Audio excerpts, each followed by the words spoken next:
Hello friends, मैं राजेश वापस से आप लोगों का स्वागत करता हूं आपके अपने यूट्यूब चैनल अल्टीमेट लक्ष्य में। तो आज मैं आया हूं जनवरी मंथ के करंट अफेयर एनालिसिस के पार्ट 5 को लेकर।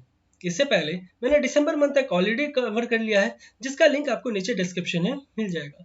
इसके अलावा जो इवनिंग सेशन में करंट अफेयर एनालिसिस की जो क्वेश्चन आंसर वाली सीरीज चल रही है, उसका भी वहाँ पे नवंबर मंथ तक कंप्लीट हो चुकी है और वहाँ पे दिसंबर मंथ अभी चल रही है। तो इन सारे वीडियोस का लिंक आपको नीचे मिल जाएगा, या ऊपर राइट साइड जो आई आइकन दिख रहा है, यहाँ से भी आप वीडियोस के लिंक पे डायरेक्टली जा सकते हैं। इसके अलावा आप हमारे साथ टेलीग्राम या ट्विटर दोनों के माध्यम से जुड़ सकते हैं, जहाँ पे आपको वीडियोस के लिंक और पीडीएफ दोनों एक ही साथ एक ही जगह में मिल जाया करेगा, जिसका लिंक आपको नीचे डिस्क्रिप्शन में दे दिया गया है। तो आप चाहे तो वहाँ पर भी जुड़ सकते हैं।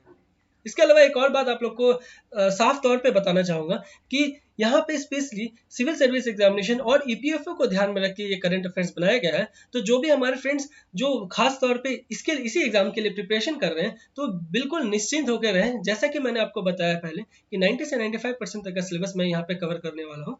तो आप लोग निश्चिंत रहें, बस अपना स्टैटिक पार्ट में ध्यान दें। मैं दूसरे और यूपीएससी के एग्जामिनेशन के लिए मैं आपको नहीं बता रहा हूँ, पहले ही आपको ये बता दिया, बट सीएससी और ईपीएफओ के लिए मैं यहाँ पे आपको एश्योरमेंट देता हूँ। तो आज हम बहुत सारे इंपॉर्टेंट टॉपिक्स डिस्कस करेंगे, जिसमें से एक हो गया आपको बोडोलैंड, और आपको ये लीगो इंडिया से रिलेटेड जो प्रोजेक्ट है क्या है, कैसे है, बहुत ही इंटरेस्टिंग होने वाला है। आप लोग बने रहिए, देखते हैं और हम आगे क्या क्या करने वाले हैं। ठीक है। इसके अलावा एक और बात बताना चाहूँगा कि आप हमारे साथ मेरे से कुछ पर्सनली भी जुड़ सकते हैं इन सोशल मीडिया प्लेटफॉर्म के माध्यम से, जिनका आईडी आपको यहाँ पे दे दिया गया है, जैसे ये फेसबुक का, ये ट्विटर का, ये इंस्टाग्राम का और ये टेलीग्राम का।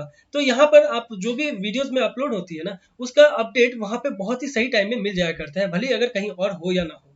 तो आप यहाँ पर भी जुड़ सकते हैं। इसके अलावा टेलीग्राम का ये जिस तरह का आप चैनल के टेलीग्राम से जुड़ सकते हैं, तो पर्सनली भी मेरे साथ जुड़ सकते हैं कि दोनों में ही आपको सेम ही चीज़ मिलेगा, कहीं भी आप जुड़े एक ही बात है। ठीक है। इसके अलावा एक और बात बताना चाहूँगा, हमारे चैनल से रिलेटेड काफ़ी ज़रूरी बात है, जो कि आपको यहाँ पे बहुत सारे मेरे क्लासेस के अलावा आपको इनोवेटिव क्लासेस बहुत सारे मिल रहे हैं, जिसका लाभ आप आसानी से उठा सकते हैं, वो भी बिल्कुल मुफ्त। पीडीएफ भी मिलेंगे और यहाँ पे आपको एनालिसिस भी बहुत ही अच्छे तरीके से, बहुत अच्छे पैमाने में करवाया जा रहा है, जिसका रिव्यू काफ़ी ज़्यादा अच्छा मिल रहा है, जो कि आप खुद भी जाके देख सकते हैं। जैसे एसएससी और रेलवेज की काफ़ी अच्छी चल रही है। और इसके अलावा हाल ही में अभी स्टेट पीसीएस से रिलेटेड जो बीपीएससी का नोटिफिकेशन आ गया है, उससे रिलेटेड भी अभी हाल ही में फुल क्लास कराया जाएगा 60 डेज का, जिसमें आपको पूरा सिलेबस कवर किया जाएगा। आपको यूट्यूब में कहीं भी ऐसा एक जगह नहीं मिलेगा जहाँ पे आपको पूरा सिलेबस हर सब्जेक्ट वाइज कराया गया है। जो भी मिलेगा एक आध मिलेगा, इधर उधर का कराएंगे, जो सही से आपको नहीं मिलेगा। मैं किसी का बुराई नहीं करा रहा हूँ, मैं आपको सच्चाई बता रहा हूँ कि एक जगह आपको एक चीज नहीं मिलेगा, जो भी मिलेगा वो पेड होगा। यहाँ पे आपको पेड नहीं है, यहाँ पे बिल्कुल मुफ्त है। बहुत सारे अच्छे अच्छे फैकल्टीज और भी आने वाले हैं, जो बहुत सारे डिफरेंट क्लासेस लेंगे, एनसीईआरटी से लेके सारा चीज यहाँ पे कवर कराया जाएगा। तो बने रहिए, जितना हो सके प्लीज। जो हमारे फ्रेंड्स अभी तक सब्सक्राइब नहीं किए, प्लीज सब्सक्राइब कर लें और बेल आइकन को भी प्रेस कर दें। जो भी आप जितना ज्यादा आप इस तरह का जुड़ेंगे, उतना ही ज्यादा आपको भी फायदा होगा, और हमें तो अपनी तरफ से जितना मैं आपसे शेयर कर पा रहा हूँ, उतना ही ज्यादा मुझे मोटिवेट भी मिल रही है। तो चलिए शुरू करते हैं आज का लेक्चर। जैसे कि हमेशा की तरह शुरू करने से पहले हम एक मैप क्वेश्चन करते हैं। तो आज का जो मैप क्वेश्चन है, वो हमें बताना है कि साउथ अमेरिका का सबसे हाईएस्ट पीक कौन सा है। ठीक है। तो हाईएस्ट पीक कौन सा है? माउंट एकांगुआ। ठीक है। माउंट एकांगुआ जो है हाईएस्ट पीक है, कितना है? 6962 मीटर है। ठीक है। तो हाईएस्ट पीक कहाँ पे है पूरे वर्ल्ड का? वो हमारे से एकदम जस्ट हमारे से जुड़ता हुआ है माउंट एवरेस्ट। टोटल कितना इसका मीटर है, जो अभी फिलहाल कुछ सालों में चेंज हुआ है। तो प्लीज एग्जैक्ट मीटर कितना है वो मुझे आप नीचे कमेंट बॉक्स में बताएं। ठीक है। ये एग्जैक्ट यूपीएससी का पॉइंट ऑफ व्यू से नहीं है, बट आपको as a general knowledge point of view आपको पता होना चाहिए कितना मीटर का है। ठीक है। तो यहाँ बोला जा रहा है कि ये 6962 मीटर का है लगभग। ये हाईएस्ट पीक कहाँ पे? साउथ अफ्रीका में, जो कि हाईएस्ट पॉइंट है कहाँ का? वेस्टर्न हेमिस्फेयर का। वेस्टर्न हेमिस्फेयर बोले समझे, ये आपको दो टाइप का, ये आपको हेमिस्फेयर हुआ। ठीक है। तो हेमिस्फेयर का ये मतलब ये स्फेयर हुआ। स्फेयर को आप 4 पार्ट में डिवाइड कर दिए। ठीक है। अगर यदि 4 पार्ट कर दिए, तो ये तो नॉर्थ ईस्ट, ये आपको नॉर्थ वेस्ट हो गया, ये आपको नॉर्थ ईस्ट हो गया। बट आपको इसको सिर्फ सिंगल, ये ऊपर से नीचे अगर आप डिवाइड कर रहे हैं, ये ऐसे कर रहे हैं, तो ये हो गया आपको ईस्टर्न हेमिस्फेयर, ये हो गया वेस्टर्न हेमिस्फेयर। ठीक है। तो इसका जो वेस्टर्न हेमिस्फेयर जो है ना, ये वेस्टर्न हेमिस्फेयर का ये सबसे ऊंचा पहाड़ है, जो ऊंचा पीक है। ठीक है। ये ईस्टर्न हेमिस्फेयर का कौन है? तो माउंट एवरेस्ट है। ठीक है।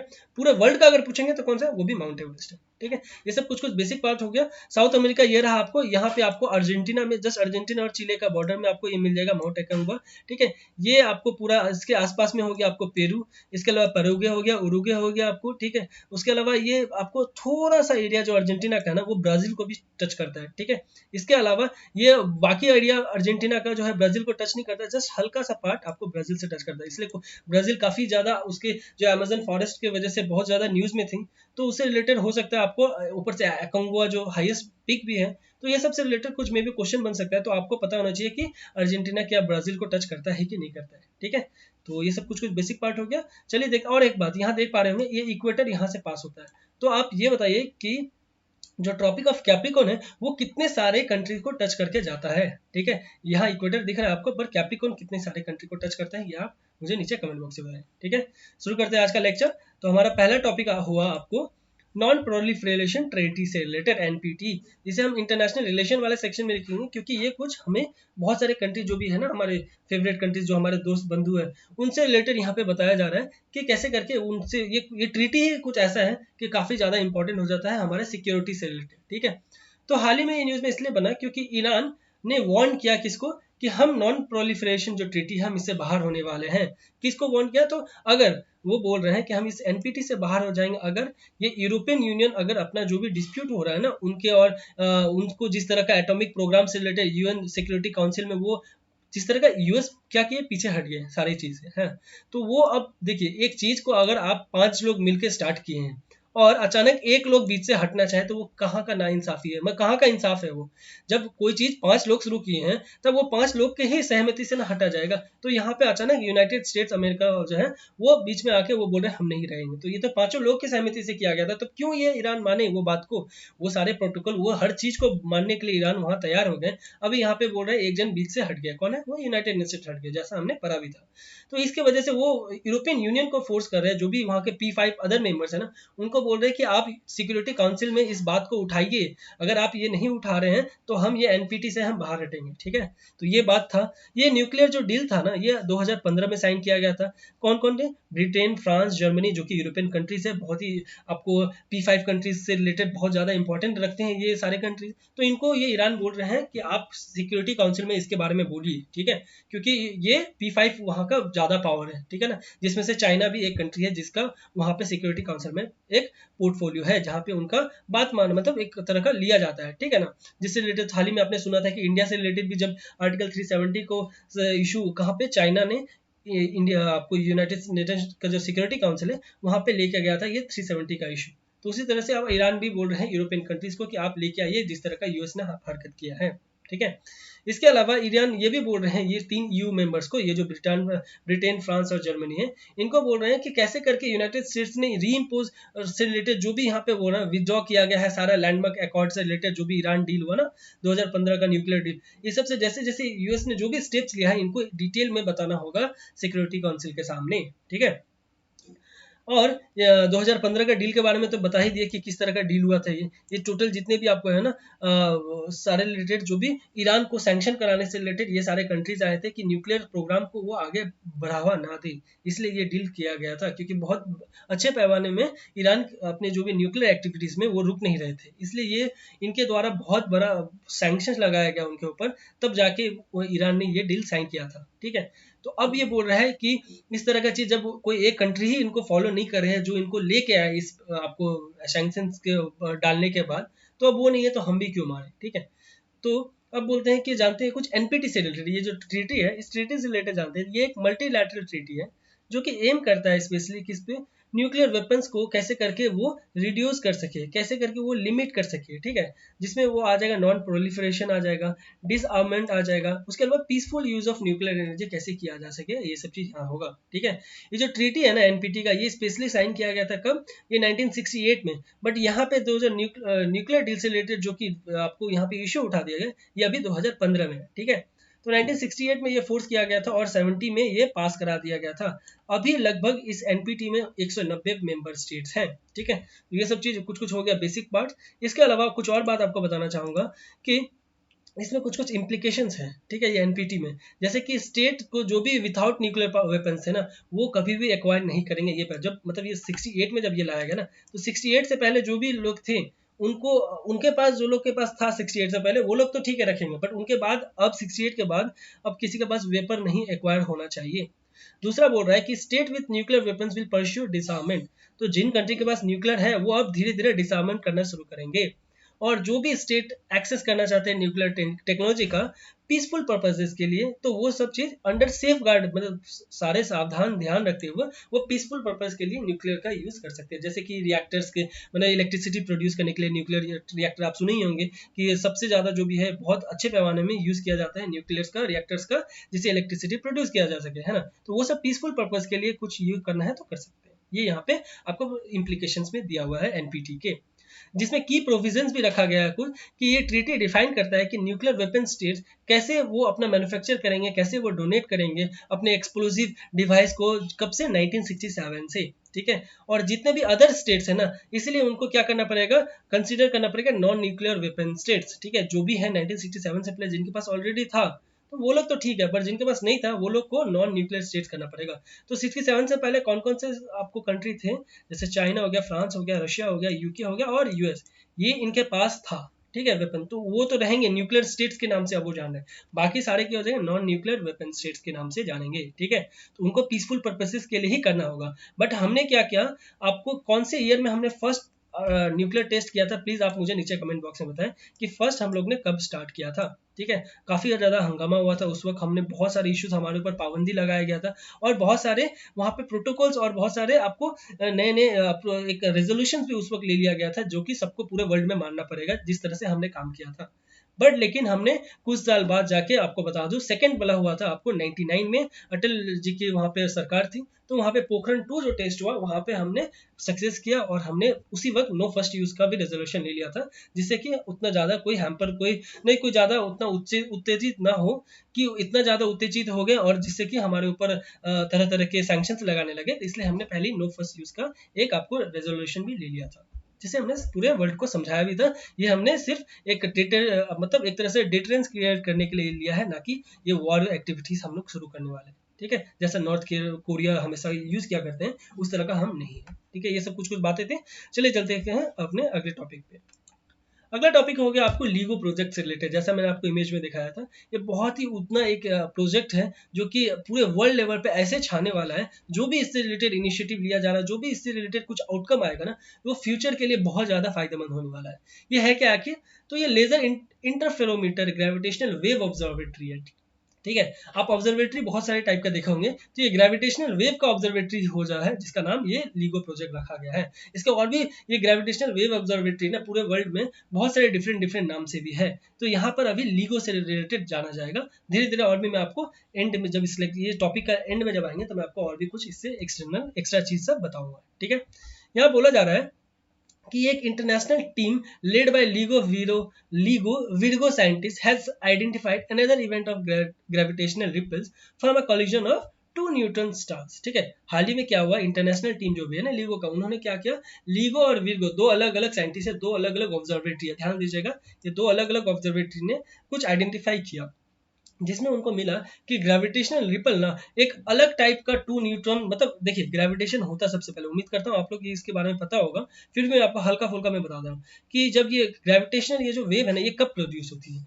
ये प्रोड्यूस होती है जब जिस तरह का ब्लैक होल, दो बड़े बड़े ब्लैक होल या दो बड़े बड़े स्टार्स या तो बहुत बड़े बड़े एनलाइटेड बॉडीज अगर टकराते हैं ना, जब, तो वो ना एक वेव क्रिएट होता है। जैसे आप देखते हैं ना, आप पानी में, अगर पानी हो उसमें अगर यदि आप जोर से हाथ मारते हो, तो वो क्या होता है, वो इस तरह से होने लगेगा, ठीक है। तो उसी तरह का जब दो बॉडी टकराता है तो क्या होगा, एक वेव प्रोड्यूस होगा, ठीक है। तो वो वेव का नाम क्या है, ग्रेविटेशनल वेव। वो ग्रेविटेशनल वेव पर इतना दूर है, हमारे तक आते आते इतना उसका पावर कम जाता है कि वो जस्ट हमें टच करके चला जाता है, हमें पता भी नहीं चलता है जब हमारे तक आ रहा है। बट इतना डिस्टेंस में है कि सोचिए, इतना लाइट ईयर्स डिस्टेंस में, कि आते आते बहुत कम वैल्यू हो जाता है, ठीक है, जिसकी वजह से हमें पता नहीं चलता है ये ग्रेविटेशनल वेव्स के बारे में। तो इसी वेव्स के बारे में अगर आपको पढ़ ले रहे हैं, तो आप फ्यूचर का अंदाजा लगा सकते हैं कि जब इतने 100 किलोमीटर, इतने हजार लाखों किलोमीटर दूर कोई एक्टिविटीज हुआ है, तो हो सकता है फ्यूचर में अर्थ के साथ भी ऐसा हो। तो हमें ये अंदाजा लगा सकते हैं अगर ग्रेविटेशनल वेव्स का स्टडी हम कर पा रहे हैं।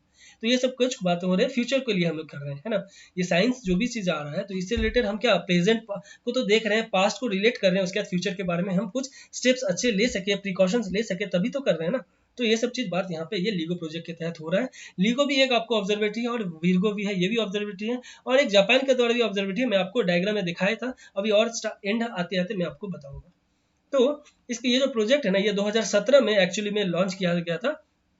फर्स्ट टाइम ऑब्जर्वेशन किया गया था ग्रेविटेशन रिपल्स का, ठीक है, जो कि एक न्यूट्रॉन स्टार कॉलिजन की वजह से ये बना था ये ग्रेविटेशन, जैसा मैंने आपको बोला, ठीक है। ये LIGO एक्चुअली है क्या, तो जैसा मैंने बोला आपको, ये कॉस्मिक ग्रेविटेशनल वेव्स को आपको कैसे करके वो आ रहे हैं डिटेक्ट करने का काम करती है, ठीक है। और ये जो प्रोजेक्ट है ये लगभग 3 ग्रेविटेशनल वेव डिटेक्टर्स अलग अलग जगह में रख के बनाया गया है, ठीक है। एक आपको हैनफोर्ड जो वाशिंगटन है यूएस में, वहां पे है। उसके अलावा आपको मतलब 2 हो गया आपको हैनफोर्ड वाशिंगटन में, ठीक है, लगभग 2 किलोमीटर दूर आपको, मतलब इतना अच्छा प्यारा से आप, मैं आपको इमेज यहाँ पे ठीक से नहीं दे पाया, पर आप लोग प्लीज गूगल कर लीजिएगा कि ये बहुत अच्छा से बना के रखा है। लगभग 2-2.5 किलोमीटर का ये आपको लैब देखने के लिए मिलेगा। उसके अलावा 2 आपको डिटेक्टर रखा गया है हैनफोर्ड वाशिंगटन में, एक आपको रखा गया है लिविंगस्टन जो कि लुसियाना में आपको साउथ ईस्टर्न यूएस में आता है। दोनों ये लीगो प्रोजेक्ट एक्चुअली यूएस का है, जिसको इंडिया में लाया जा रहा है लीगो इंडिया बोल के, ठीक है। तो यूएस की ही मदद से हम ये कर रहे हैं लीगो इंडिया में, ठीक है। तो ये प्रोजेक्ट को ही देखा रहा है, लीगो इंडिया प्रोजेक्ट आ रहा है, जो कि हैनफोर्ड जो है ना डिटेक्टर जो कि हैनफोर्ड में था ना, उसी को ही एक तरह से आप कह सकते हैं यहाँ पे ला रहा है, ताकि और ज्यादा टेस्ट कर सके, ठीक है। एक आपको दूर दूर में रखे हैं, ताकि अगर मान लीजिए दूर दूर एरिया में इसलिए टेस्टिंग किया जा रहा है, आपको 200 2000-3000 किलोमीटर के डिस्टेंस में 2 अलग अलग लैब रखे हैं एक ही चीज के ऊपर, इसलिए रखा है। देखिए लीगो को क्या रखा है, यूएस में रखे हैं और एक इंडिया में रखा जा रहा है। तो क्या होगा, ये चीज आपको पता लगेगा कि अगर ये आपको ग्रेविटेशनल वेव का ही कुछ रिपल्स है, तो क्या होगा, दोनों जगह में सेम ही होगा, थोड़ा का फ्लक्चुएशन मिलेगा। बट यहाँ पे किसी और चीज की वजह से हुआ है, तो यहाँ कुछ और होगा, पर यहाँ पे फिर नहीं दिखेगा, ठीक है, इंडिया में नहीं दिखेगा जो कि यूएस में दिखा है। तो इस वजह से ये टेस्टिंग करने के पर्पज से कि वो ग्रेविटेशनल वेव को ही हम अच्छे से पकड़ पाए, इसलिए ये इस तरह का चीज किया जा रहा है, ठीक है। तो ये जो लीगो इंडिया प्रोजेक्ट है ना, ये आपको पायलट किया जाएगा डिपार्टमेंट ऑफ एटॉमिक एनर्जी और department of science and technology, DST और डीएई, इंपॉर्टेंट कीवर्ड है, ध्यान दीजिएगा यहाँ, ठीक है। इसके अलावा ये जो लीगा इंडिया प्रोजेक्ट है ना, ये जॉइंटली कोऑर्डिनेट किया जा रहा है और एग्जीक्यूट किया जाएगा Indian research institutions, 3 research institutions के द्वारा किया जा रहा है, ठीक है।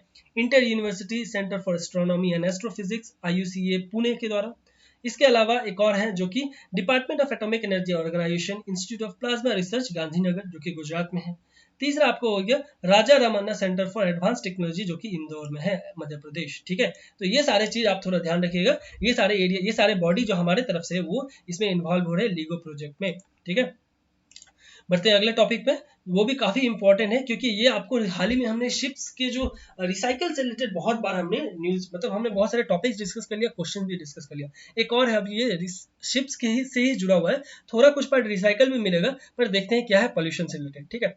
तो इसे हम यूनाइटेड नेशन एनिमेटेड बॉडीज वाले में लिखेंगे, क्योंकि उनके द्वारा ही कुछ रूल्स लेके आया गया है शिप्स से रिलेटेड जो भी आर्कटिक रीजन में जाते हैं, ठीक है। तो जनवरी 1 को ये क्या बोला गया इंटरनेशनल मेरीटाइम ऑर्गेनाइजेशन के द्वारा, कि उन्होंने एक इशू किया न्यू रूल्स जिससे रिड्यूस किया जा सके सल्फर एमिशन को, ताकि जो भी शिप्स जा रहे हैं ना, जो कि नया फ्यूल, नया टाइप का फ्यूल यूज कर रहे हैं जिससे सल्फर का एमिशन कम हो, तो उससे रिलेटेड कुछ प्रोटोकॉल्स लेके आए हैं वो, ठीक है। बट रिसेंटली क्या हुआ कि एनवायरमेंटल जो एक्टिविटीज है ना, उन्होंने क्या किया, बोला कि ये बैन करे जो भी वो फ्यूल यूज कर रहे हैं ना आर्कटिक जाने में, ताकि जिससे उनको लग रहा है कि वो सल्फर का जो इजेक्शन है वो कम होगा, उससे वो इजेक्शन तो कम हो रहा है, बट वो क्या कर रहा है, ये बहुत ही ज्यादा मतलब वेरी लो यूजफुल तो है, जो कि VLSFO का यूज कर रहे हैं, पर वो कंट्रीब्यूट कर रहा है बहुत ही polluting black carbon emission in the environment, ठीक है। सल्फर फ्यूल कम दे रहा है, वहां पे ब्लैक कार्बन एमिशन बहुत ज्यादा कर दे रहा है, तो इसीलिए वो इस तरह का फटकार लगा रहे हैं, इस तरह का बोल रहे हैं, जो भी एनवायरमेंटलिस्ट है ना वो यहाँ पे सामने आ रहे हैं, बोले कि ये फ्यूल भी यूज करना बंद करिए, आप सल्फर तो कम कर रहे हैं बट ब्लैक कार्बन का यूज बहुत ज्यादा हो रहा है यहाँ पे, ठीक है। इसके अलावा कुछ IMO के द्वारा, मतलब ये मैरीटाइम ऑर्गेनाइजेशन के द्वारा कुछ रूल्स भी उन्होंने रखा है, ठीक है। तो जैसे वो रूल्स में क्या क्या आ गया, आपको बोला जा रहा है कि IMO has banned the ships from using fuels with a sulphur content of above 0.5%, जो 0.5% से ज़्यादा सल्फर कंटेंट रख रहे हैं वो उसको बैन करना चाहिए, जो कि अभी कितना हो रहा है 3.5% वो आपको इस जगह में रखा जा रहा है। ठीक है, तो इसीलिए यहाँ पे ये जितने भी आईएमओ हैं उनके द्वारा ये बैन किया गया है ताकि सल्फर का कंटेंट कम करे, बट सल्फर का कंटेंट कम करने के चक्कर में ब्लैक कार्बन का एमिशन बढ़ा दिए हैं। ठीक है, इसलिए नया पॉलिसी में जैसे कि यूनाइटेड नेशन ने यहाँ पे बोला कि नया पॉलिसी के तहत उन्होंने क्या रखा है कि only ships fitted with sulphur cleaning devices known as scrubbers, जैसा हमने पहले भी पढ़ा है रिसाइकलिंग के जब टॉपिक में पढ़ रहे थे, तो स्क्रबर से रिलेटेड जो भी है ना वो बोल रहे हैं कि अलाउ करेंगे continue burning high sulphur fuel. ठीक है, जो भी सल्फर स्क्रबर्स यूज कर रहे हैं ना, यानी फिल्टर करके वो बाहर छोड़ना। ठीक है, ओपन ओपन ओपन सिस्टम भी हम पढ़े थे, क्लोज सिस्टम भी पढ़े थे, और इससे रिलेटेड क्या कन्वेंशन था, जो वर्ल्ड कन्वेंशन जो पूरे वर्ल्ड लेवल पे लिया गया है, प्लीज आप मुझे नीचे कमेंट बॉक्स में बताएं कि कौन सा वर्ल्ड कन्वेंशन ये स्क्रबर यूज करने से रिलेटेड बोला गया है। ठीक है, तो इसके अलावा एक और बात बोल रहा है कि they can opt cleaner fuel such as marine gas oil यानी एमजीओ या very low sulphur fuel oil VLSFO। ठीक है, यहाँ पे ये अल्टरनेट ऑप्शंस के तौर पे बोला गया है, और उन्होंने ये भी कंप्लेंट कराया गया अगेंस्ट VLSFO कि testing companies have claimed a high sediment formation due to fuels use cold damage vessel engine, जो मतलब कोल्ड में बोल रहा है use could damage vessel engine, बोल रहे हैं कि हाई सेडिमेंट फॉर्मेशन हो रहा है। क्या सेडिमेंट? ब्लैक कार्बन का। जो भी ये VLSFO यूज कर रहा है ना, जिससे लो सरफेस जहाँ पे निकले मतलब इजेक्ट करे वो हाई कंटेंट, जैसे कि मैंने बोला कि ब्लैक कार्बन का कंटेंट बहुत हाई यहाँ पे इजेक्ट किया जा रहा है। तो यही इशू यहाँ पे चल रहा है कि इस तरह का चीज नहीं करना चाहिए। ठीक है, तो बढ़ते हैं हम लोग अपने अगले टॉपिक पे, जो कि है आपको जीरो बजट नेशनल। अच्छा ये सब हटा देता हूँ। जीरो बजट नेचुरल फार्मिंग से रिलेटेड इसे हम स्टेट से न्यूज वाले सेक्शन में पढ़ेंगे, क्योंकि ये आंध्र प्रदेश इसमें इन्वॉल्व है। ठीक है, तो आंध्र प्रदेश इन्वॉल्व है, तो चलिए देखते हैं क्या बात है। तो आंध्र प्रदेश गवर्नमेंट ने हाल ही में साइन किया है एक MAU, किसके साथ? जर्मन फार्म, जिसका नाम है KFW। ठीक है, किसके रिगार्डिंग में? जीरो बजट नेचुरल फार्मिंग से रिलेटेड। जीरो बजट हमने पहले भी डिस्कस किया है, बट अभी इसलिए कर रहा हूँ क्योंकि आंध्र प्रदेश कुछ अनोखा टेक्निक जो कि जर्मन फार्म से लेके आ रहे हैं। ठीक है, तो ये इन्होंने साइन किया लगभग 700 करोड़ रुपए का इन्होंने साइन किया, डॉलर नहीं है, ध्यान दीजिएगा, जो कि एस्टिमेट करते हैं, मतलब ये ZBNF से ना, ये जीरो बजट से रिलेटेड बहुत ही उतना इनिशिएटिव बहुत ही हेल्पफुल होगा। ठीक है, तो ये जर्मन जो बॉडी के साथ साइन किया है ये भी बहुत ज़्यादा इंपॉर्टेंट है, किस कंट्री के साथ है, आंध्र प्रदेश ने किया है, तो ये भी बात इंपॉर्टेंट है। ठीक है, अगर तो मतलब इसमें ZBNF से रिलेटेड यहाँ पे बोल रहा है कि एक मेथड है किससे, जिससे कि हम क्या बोलते हैं, कॉस्ट ऑफ ग्रोइंग है ना, हार्वेस्टिंग, वो एकदम जीरो हो जाए। मतलब आप कुछ उगा रहे हैं, कुछ अपने खेत बाड़ी कर रहे हैं, बट वो जो उसके ऊपर जो इन्वेस्टमेंट कर रहे हैं ना, वो आपका नियर अबाउट जीरो कर रहे हैं। क्यों? क्योंकि आप जो फर्टिलाइजर्स पर जो खर्च कर रहे हैं ना, आप उसके जगह में क्या कर रहे हैं, नेचुरल फार्मिंग टेक्निक यूज कर रहे हैं। क्या क्या? बायोलॉजिकल पेस्टिसाइड्स का यूज करके, जो भी खाद गोबर ये सब होते हैं ना, यूरिन प्लांट्स या ह्यूमन एक्सक्रेटा, ये सब का यूज कर रहे हैं। तो इसलिए क्या हो रहा है, आपको कोई खर्च नहीं लग रहा है ना फिर फर्टिलाइजर्स वगैरह ये सब में, तो ये चीज आपको हो गया जीरो बजट नेचुरल फार्मिंग। ठीक है, तो क्या क्या बेनिफिट्स होगा इससे आपको फार्मिंग से related, particularly small holder farming है ना, उनको इकोनॉमिकली वायबल होगा, मतलब बहुत ही इकोनॉमिकल वायबल हो रहा है ना, कि उनको ज़्यादा खर्च नहीं पड़ रहा है और वो इजीली उसे मैनेज कर पा रहे हैं। उसके अलावा जो एनहांस क्या रहेगा, आपको बायोडाइवर्सिटी और इकोसिस्टम सर्विसेज को भी। ठीक है, और ये रिड्यूस करेगा फार्मर्स कॉस्ट को through eliminating external inputs and using in situ resources to rejuvenate soils. ठीक है, इसके अलावा साइमल्टेनियस इंक्रीजिंग इनकम्स भी करेगा वो, उसके अलावा रिस्टोर करेगा इकोसिस्टम हेल्थ को। ठीक है, क्योंकि आप देखिए कुछ भी फर्टिलाइजर्स वहाँ नहीं मिल रहा है, कुछ आपके पेट में भी, आपको जब आयुर्वेद कहीं कहते हैं आयुर्वेदिक चीज लेना या घर का कुछ इस तरह का खाना, जब आप कुछ एक्स्ट्रा नहीं हार्मफुल चीज ले रहे हैं तो ये थोड़ी ना अफेक्ट करने वाला है आपको। तो ये सब चीज की वजह से बोला है कि जीरो बजट नेचुरल फार्मिंग इतने सारे फायदे भी हैं इसके, ऐसा नहीं है कि सिर्फ ये आपको इकोनॉमिक पॉइंट ऑफ व्यू से फायदा है। ठीक है, इसके अलावा ये जो काउ डंग वगैरह जो लोकल काउस का जो यूज किया जाएगा वो एकदम मिराक्लस है नेचर में, मतलब एक तरह से बहुत सारा चीज इससे क्योर कर सकता है। गाय का गोबर की तरफ से आप सुने ही होंगे, है ना। इसके अलावा ये फर्टिलिटी भी बढ़ाता है सॉइल का, जिससे जैसे गोबर डालते हैं ना गाय के गोबर, तो वो फर्टिलिटी भी सॉइल का बढ़ाता है। उसके अलावा जो ये जीरो बजट नेचुरल फार्मिंग है ना, ये लगभग सिर्फ 10% वाटर और 10% इलेक्ट्रिसिटी की मदद से ही आपको पूरा अच्छा फार्मिंग किया जा सकता है, जो कि आपको पेस्टिसाइड की मदद से ज्यादा पानी लगेगा, ज्यादा इलेक्ट्रिसिटी भी लगेगा, तो काफी ज्यादा फायदा है ना। टोटल 4 व्हील्स देखा गया है ZBNF का, मतलब 4 एक तरह का मेन इंपॉर्टेंट व्हील्स है। जिसके व्हील्स क्यों बोला गया है यहाँ पे, ये व्हील्स आपको अगर एक गाड़ी को चलना है तो व्हील्स सबसे ज्यादा इंपॉर्टेंट है, भले ही आपको उसमें कुछ मोटर हो या ना हो। अब 4 चक्का का जो नॉर्मल गाड़ी होता है ना बिना मोटर इंजन का, वो भी तो चलता ही है ना, तो चक्का तो सबसे ज्यादा जरूरी होता है। तो ये जो 4 व्हील्स बोला जा रहा है ये हो गया आपको जीवामित्र, बीजामित्र, मल्चिंग और वापसा। तो ये चारों आपको व्हील्स हो गया आपको ZBNF का, ठीक है। जो कि पालेकर जो है ना, जिनको पद्मश्री अवार्ड मिला है, उन्होंने ये व्हील्स दिया था ZBNF से रिलेटेड।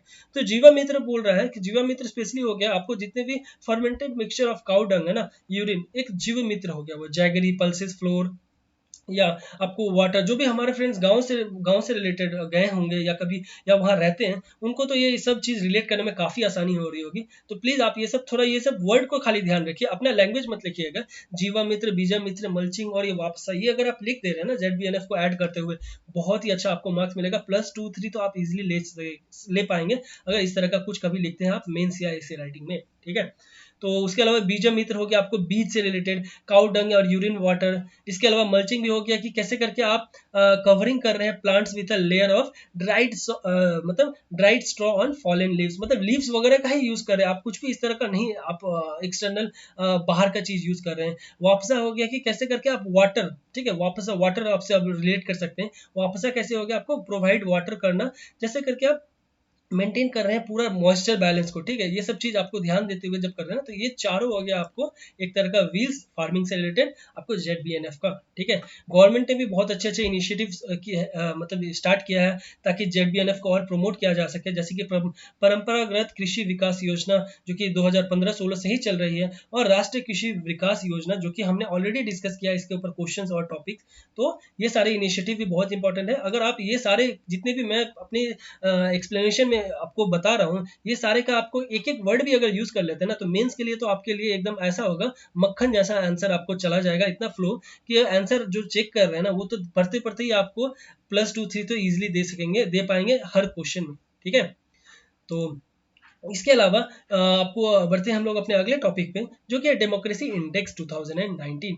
ये जो हाल ही में रिलीज किया गया है, ये लगभग 165 इंडिपेंडेंट स्टेट्स और 2 टेरिटरीज को ऊपर दिया गया है, ठीक है। जो कि entire population of the world, मतलब लगभग ऑलमोस्ट एंटायर पॉपुलेशन, पूरा नहीं बोला गया, ध्यान दीजिएगा, क्योंकि 165 इंडिपेंडेंट स्टेट्स और 2 टेरिटरीज बोला गया है, सारे कंट्रीज नहीं बोला है। आप मुझे बताइए यूनाइटेड नेशन में कितने मेंबर्स हैं, यूनाइटेड नेशन का बताइए, WTO का बताइए, उसके अलावा यूनाइटेड नेशन के और भी बहुत सारे बॉडी हो गए, या आपको ये बताए IMF में कितने सारे हैं, वर्ल्ड बैंक के कितने सारे, तो जितने भी कितने कितने मेंबर्स हैं ना, आप मुझे एटलीस्ट 4 या 5 का मुझे नंबर ऑफ मेंबर्स बताइए, ठीक है।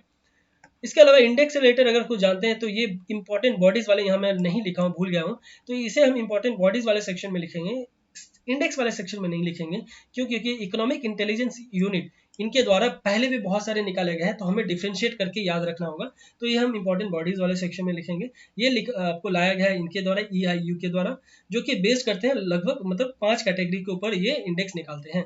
इलेक्ट्रल प्रोसेस कैसे हो रहा है, ठीक है, सिविल लिबर्टीज कैसे दिया गया है हर डिफरेंट आपको स्टेट्स में। इसके अलावा फंक्शनिंग ऑफ गवर्नमेंट कैसे चल रहा है, पॉलिटिकल पार्टिसिपेशन कैसा है, फीमेल मतलब वही मेल फीमेल किस तरह का है, एक साथ में पूरा फैमिली ही जैसे चल रहा है वही चल रहा है। एक फैमिली जो उठा पॉलिटिक्स में, वो पूरा अब उनका खानदान ही चला जा रहा है। पॉलिटिकल कल्चर कैसा चल रहा है किसी कंट्री का या किसी स्टेट का या किसी टेरिटरी का, तो ये सब चीज को ध्यान देते हुए इंडेक्स दिया जाता है, ठीक है। लगभग 4 टाइप्स ऑफ रेजिम में भी ये क्लासिफाई किया गया है, और जो कि आपको हो गया फुल डेमोक्रेसी है, तो बहुत अच्छा बात है। फुल डेमोक्रेसी का अगर रैंक किसको मिल रहा है ना इस इंडेक्स में, तो ये बहुत अच्छा माना जाता है।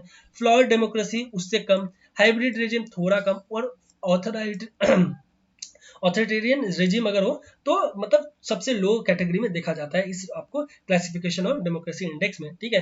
तो जिसमें फुल डेमोक्रेसी है ना, एक भी आपको कंट्री नहीं दिखा जिसको फुल डेमोक्रेसी मिला है। हाँ, पर आपको 2019 में ये देखा गया कि इंडिया ना 10 प्लेस और पीछे चला गया, 51 पोजीशन मिला है, और फ्लॉर डेमोक्रेसी के आपको रैंक में जो कैटेगरी में आया है वो आपको बांग्लादेश आ चुका है 5.88 के साथ, और जो 7 आपको it's scored down from 7.23 in 2018 to 6.90 in 2019, जो कि लोएस्ट है ever since democracy index was begun in 2006, ठीक है। जिसमें यूएस का भी हाल ऐसा है कि उनको भी फुल डेमोक्रेसी का नहीं मिला हुआ है, ठीक है। इसके अलावा आपको कुछ और भी बताना चाहूंगा कि इससे रिलेटेड आपको एक मिनट हटा देता हूँ कि जब से ये आपको एंटी सीए का जो रिपोर्ट आया है ना, इससे रिलेटेड इंडिया का और ज्यादा मतलब रैंकिंग है ना वो, क्योंकि बहुत सारे एग्रेसिव मतलब अपने पावर का यूज किया गया है गवर्नमेंट के द्वारा, जिसकी वजह से और रैंकिंग नीचे चला गया है, ठीक है। इसके अलावा अच्छा मैं ये गलत बोल दिया कि फुल डेमोक्रेसी से रिलेटेड कहीं भी नहीं है, नहीं, नॉर्वे है, ठीक है। नॉर्वे जो कि 9.87 के साथ उनको मिला है फुल डेमोक्रेसी का रैंक, ठीक है। ये थोड़ा आप नोट कर लीजिएगा। फुल डेमोक्रेसी और भी जो है वो है जर्मनी, यूके और फ्रांस। मैं यहाँ क्या मैं अभी बोल दिया, मैं कुछ और सोच के शायद बोल दिया, प्लीज आप इसे ठीक कर लीजिएगा कि फुल डेमोक्रेसी में आपको ये सारे देखिए यूरोपियन कंट्रीज जो मिल गया, यूके, फ्रांस, जर्मनी और नॉर्वे, इनको फुल डेमोक्रेसी का इंडेक्स में रैंक दिया गया है। और फ्लॉर्ड में देखिए यूएस के जो कि इतने बड़े इकोनॉमी वाले कंट्री हैं जिनको फ्लॉर्ड में रखा गया है, ठीक है। और लगभग एवरेज स्कोर जो किया गया है ना वो 5.48 किया गया है, जो कि 2006 में 5.44 था, ठीक है। तो देख पा रहे हैं किस तरह का आपको ये फ्लक्चुएशन दिख रहा होगा। चाइना का वही 2.26 है। देखिए चाइना रिपब्लिक ऑफ चाइना लिखते हैं, बट लेकिन उनका जो अभी कंट्री है वो एकदम डिक्टेटरशिप पे चलता है। जैसे उनका उनका जो गवर्नमेंट है उनका फुल्ली उनको प्रेस के ऊपर कंट्रोल होता है, कुछ भी उनके बिना नहीं जा सकते। इसलिए आप सुने होंगे कि कोरोना से रिलेटेड कोई भी न्यूज़ ना उन्होंने लीक नहीं होने दिया, बहुत लेट से जाके एक तो लीक होने दिया, वो भी चल गया पूरे वर्ल्ड मीडिया को पता। और उसके अलावा भी वो लोग बहुत सारे उनके सारे सोशल मीडिया से लेकर सब चीज़ को वहाँ पे कंट्रोल रहता है। इसलिए आप गूगल या फेसबुक देखोगे ना तो आपको चाइना में नहीं देखने के लिए मिलेगा, ठीक है। इसके अलावा पाकिस्तान का स्कोर आपको 4.2 है, 5 है, जो कि हाइब्रिड में आता है। ये जो रिपोर्ट है ना ये डिस्क्राइब करता है ईयर में ये किया गया कि Asia is one field with drama and tumult, ठीक है। मतलब एशिया में पूरी तरह से ड्रामा और टिमल्ट से भरा हुआ है। स्पेशली जो हांगकांग से रिलेटेड भी इशू आपने सुना होगा कि चाइना से रिलेटेड किस तरह का हाल हो रहा है, जिस वजह से चाइना का भी रैंक यहाँ पे गिरा है, ठीक है। तो ये सब कुछ कुछ बात हो गया, थोड़ा ध्यान रखिएगा। बढ़ते हैं हम लोग अपने अगले टॉपिक पे। अगला टॉपिक हो गया हम लोग को ग्लोबल सोशल मोबिलिटी रिपोर्ट से रिलेटेड। इसे हम वर्ल्ड इकोनॉमिक फोरम वाले सेक्शन में लिखेंगे, क्योंकि हमने इसका सेक्शन बनाया था स्पेशली अलग करके। ये बहुत ही इंपॉर्टेंट बॉडी है, इसको अलग से ही पढ़ना चाहिए, क्योंकि इसके रिलेटेड जो भी लिया गया इनिशिएटिव उसको हमें अच्छे से ध्यान देना होगा, ठीक है। तो इसमें परफॉर्मेंस ऑफ इंडिया से रिलेटेड सबसे पहले जान लेते हैं कि ये परफॉर्मेंस इंडिया यहाँ पे दिया होगा 76 आउट ऑफ 82। बहुत ही वर्ष है, आप समझ पा रहे होगा ना किस तरह का ग्लोबल सोशल मोबिलिटी रिपोर्ट में हम इस तरह के रैंक अपने पास रख रहे हैं, वो भी 82 में बस 76। तो ये है ना, ये लगभग first ever global social mobility report निकाला गया है वर्ल्ड इकोनॉमिक फोरम के द्वारा। ध्यान दीजिएगा फर्स्ट एवर है, और WEF के द्वारा है तो बहुत ज्यादा इंपॉर्टेंट हो जाता है, ठीक है। ये लगभग 41st in life long learning and 53rd in working condition ये रैंक इंडिया का दिया गया है, ठीक है। जो एरियाज इंप्रूवमेंट के लिए बोला जा रहा है वो सोशल प्रोटेक्शन जो कि 76 रैंक दिया गया है, फेयर वेज डिस्ट्रीब्यूशन जिसमें 79 रैंक दिया गया है। तो ये सब कुछ कुछ जो भी देखिए, एक कोई भी चीज रैंक दिया जाता है ना तो उसके जो भी सब पार्ट्स होते हैं ना पहले उनका भी टोटल रैंक दिया जाता है, उसके बाद एवरेज निकाल के टोटल रैंक दिया जाता है, ठीक है। आगे सब पार्ट का रैंक दिया जाता है, उसके बाद एवरेज निकाल के टोटल का रैंक दिया जाता है, ठीक है। फिर उसके बाद ग्लोबल परफॉर्मेंस अगर ये देखेंगे तो इंडिया के बारे में पढ़े तो ग्लोबल परफॉर्मेंस में आपको ये जो नॉर्डिक नेशंस है ना वो टॉप 5 स्पॉट्स में रहे हैं। नॉर्डिक नेशंस कौन कौन से हो गए आपको, आप प्लीज नीचे कमेंट बॉक्स में मुझे बताएं। नॉर्डिक नेशंस और स्कैंडिनेवियन नेशंस ये टोटल कौन कौन है, क्या डिफरेंस है इन दोनों नेशंस में, ठीक है। मैं अगर बता दूंगा तो बस आप तुरंत सुनेंगे और इस दूसरे कान से आपका निकल जाएगा अगर आप ठीक से ध्यान नहीं दे रहे। बट हमारे फ्रेंड्स जो इसके बारे में एक बार रिसर्च कर लेंगे ना तो उनके दिमाग में चिपक जाएगा। तो प्लीज एक बार देख लें। इसमें ये जो नॉर्डिक नेशंस में आपको फर्स्ट स्पॉट जो दिया गया है वो डेनमार्क को, ठीक है। डेनमार्क को दिया गया है, जो कि उसके बाद नॉर्वे को, उसके बाद फिनलैंड, फिर स्वीडन, ठीक है। उसके बाद आइसलैंड, ठीक है। फिर जो G7 इकोनॉमीज है ना, टोटल G7 कंट्रीज, उसमें जर्मनी है जो कि मोस्ट सोशली मोबाइल है और रैंकिंग दिया गया है उनको 11 टोटल 78 पॉइंट्स के साथ, ठीक है। सोचिए जर्मनी जहाँ पे ये हाल था, क्या हाल था उनका, अभी उनका ये हाल है कि वो मोबिलिटी रिपोर्ट में वो इतना अच्छा रैंक किए हैं जो भी G7 इकोनॉमीज में, ठीक है। सोशल मोबिलिटी एक्चुअली क्या है, तो एक ability of a child to experience a better life than their parents. मतलब ये बोल सोशल मोबिलिटी का मतलब हो गया कि ये एक एबिलिटी होना चाहिए बच्चे का कि कैसे वो अपना लाइफ को बेटर एक्सपीरियंस कर सके अपने पेरेंट्स से। तो यही होगा एक तरह का सोशल मोबिलिटी कि किस तरह से आपका मोबिलिटी एक जनरेशन से दूसरा जनरेशन इजीली बहुत ट्रांसफॉर्म अच्छे मैनर में किया रहा है, ठीक है। अगला टॉपिक हो गया आपको हाइड्रोक्लोरोफ्लोरोकार्बन्स, ठीक है, HCFC। इसे हम एनवायरमेंट मिनिस्ट्री वाले सेक्शन में लिखने वाले हैं। ये न्यूज में इसलिए बना था क्योंकि इंडिया ने हाल ही में सक्सेसफुली अचीव किया अपना complete phase out of HCFC 141B, ठीक है। कंप्लीट फेज आउट किया है 141B को, जो कि क्लेम स्पेशली करता है मिनिस्ट्री ऑफ एनवायरमेंट और ये इनके द्वारा, ठीक है, मतलब एनवायरमेंट मिनिस्ट्री के द्वारा, ठीक है। HCFC 141B जो इससे रिलेटेड भी जान लेते हैं आखिर है क्या। तो ये केमिकल है जो कि यूज किया जाता है स्पेशली फोम मैन्युफैक्चर्स, ठीक है। मैन्युफैक्चर फोम जानते हैं ना आप, फोम बहुत सारे टाइप का फोम देखोगे, तो वो जो फोम का जो फॉर्मूला क्या है, ये केमिस्ट्री के जो भी हमारे फ्रेंड्स होंगे उनको अच्छे से पता होगा, या जो हम दूसरे बैकग्राउंड से वो भी प्लीज आप लोग थोड़ा आप गूगल कर लें, क्योंकि फोम से रिलेटेड पूछा जाता है आपको, सोल से रिलेटेड हुआ या इमल्सन से रिलेटेड हुआ, ये एक अलग टाइप का आपको अलग स्टेट्स का पार्ट हो रहा है, ठीक है, सॉलिड लिक्विड, सॉलिड गैस या लिक्विड गैस, ये सबको कॉम्बिनेशन करके बनाया जाता है, किसी का क्वांटिटी ज़्यादा होता है, किसी का कम होता है। तो आप प्लीज़ मुझे बताइए फोम किसकी कैटेगरी में आता है, ये सोल होता है, इमल्शन होता है, या कुछ और होता है, ठीक है। तो ये जो फोम मैन्युफैक्चरर्स है ना, ये इस केमिकल को यूज करते हैं, ये HCFC 141b, जो कि mainly is a blowing agent in the production of rigid polyurethane foams, ठीक है। ये रिजिड पोलुरेथेन फॉर्म्स है ना, इसमें ये एक तरह का ब्लोइंग एजेंट काम आता है, जो कि आपको मोस्ट क्या पोटेंट ओजन डिप्लीटिंग केमिकल है आफ्टर CFC। मतलब CFC सबसे पहला, ऐसा नहीं हो कि CFC से पहले बोल दिया, आपको ये कीवर्ड है, ध्यान दीजिएगा, ये आफ्टर यहाँ जो दे दिया, तो CFC से ये मतलब CFC के बाद अगर कोई है जो ग्लोबल मतलब ओजन लेयर को जो डिप्लीट कर रहा है, वो है आपको ये HCFC 141b, ठीक है। अगला हो गया, अगर हम बैकग्राउंड इसका कुछ जानेंगे, तो ये स्पेशली जो ये दिसंबर 31 2019 को ना मिनिस्ट्री ऑफ एनवायरनमेंट के द्वारा ये जो लाया गया, उसमें बोले कि कैसे करके वो प्रोहिबिट करेंगे issuance of important licence of HCFCB from January 2020, ठीक है। तो कैसे करके वो लाइसेंस देंगे, कि कैसे करके, मतलब लाइसेंस देने का मतलब हुआ, जैसे हाल ही में हमने गुजरात से रिलेटेड पढ़ा था कि पोल्यूशन से रिलेटेड भी लाइसेंस दिया जाएगा कि कौन कितना कितना पोल्यूशन छोड़ सकता है बिजनेस से रिलेटेड।